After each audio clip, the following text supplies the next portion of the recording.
कलमा पढ़ते ही हजरत उमर ने फरमाया या रसूलल्लाह, जब आप सच्चे, कुरान सच्चा, इस्लाम सच्चा, तो छुप के नमाज पढ़ने का क्या मतलब है?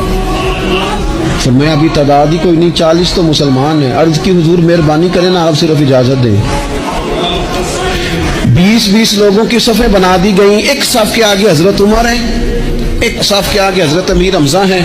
जनाब उमर कहने लगे चूँकि आप अल्लाह के रसूल हैं तो लिहाजा नमाज भी आज अल्लाह के घर में पढ़ी जाएगी।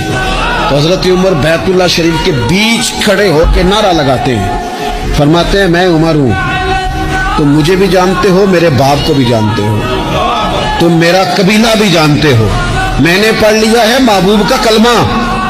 अब जिसने बच्चे यतीम कराने हो और अपनी बीवी बेवा करानी हो वो आए और मुझे रोके। ये महबूब अल्लाह के हैं और घर भी अल्लाह का है, तो नमाज भी आज अल्लाह के घर में पढ़ी जाएगी।